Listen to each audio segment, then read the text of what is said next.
Hello. What is more important for the survival of deer populations, the production of offspring or the survival of adults? And what affects tree populations more, logging of large trees or of small trees? These are important questions for conservation and management of populations. And to answer them, we can use elasticity analysis. In this knowledge clip, I will introduce elasticity analysis of matrix population models, and you will learn how to perform these analyses and also to interpret the results. We start with a transition matrix for a red deer.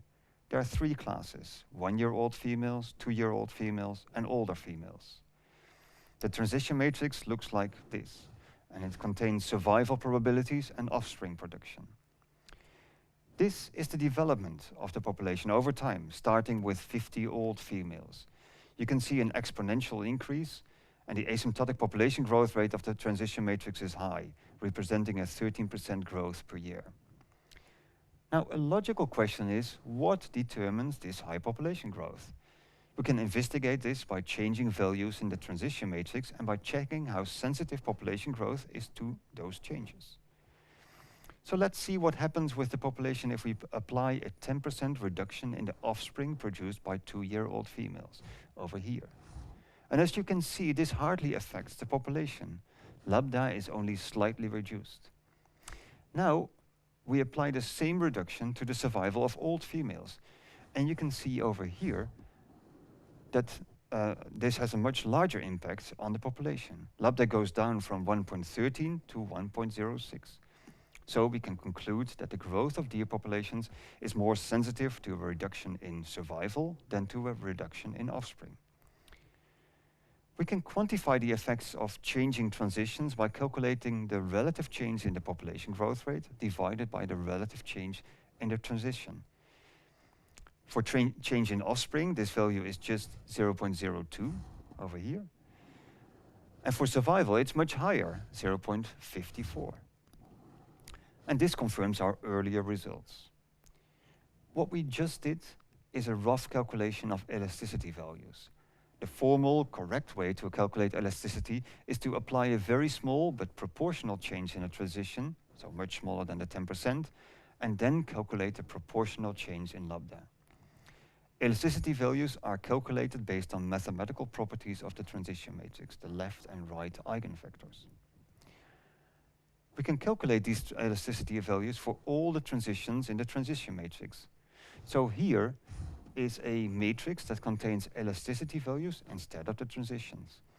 It shows that among all transitions, the one for survival of older females has the highest elasticity, and the one for offspring production by 2-year-old females has the lowest.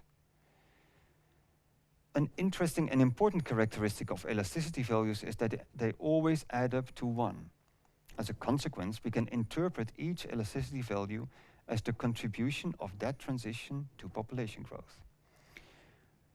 The differences in elasticity values between transitions has direct implications for exploitation and conservation. Let's consider culling of deer. The effect of shooting 10% of the older females for population growth is much larger than the effect of culling 10% of the 2-year-old females, because the elasticity value for survival of older females is 4 times that of the 2-year-old females.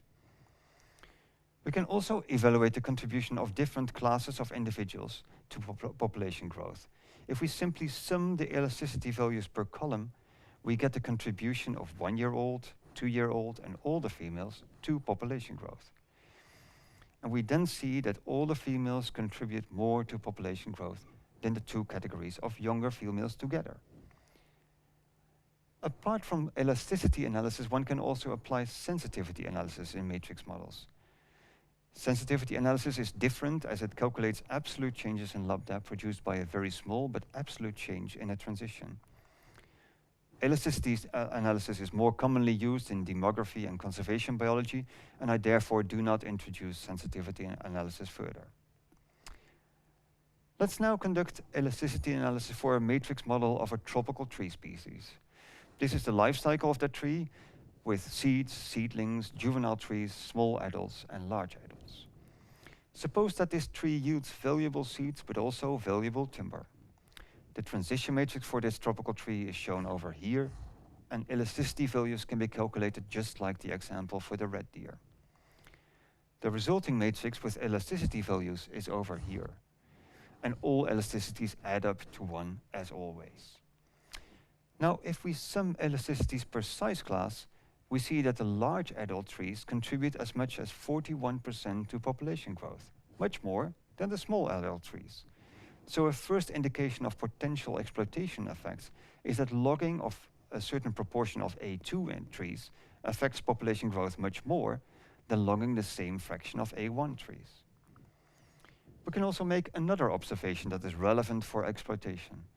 By summing the elasticities per transition type, you can see the contribution of the 3 transition types to population growth.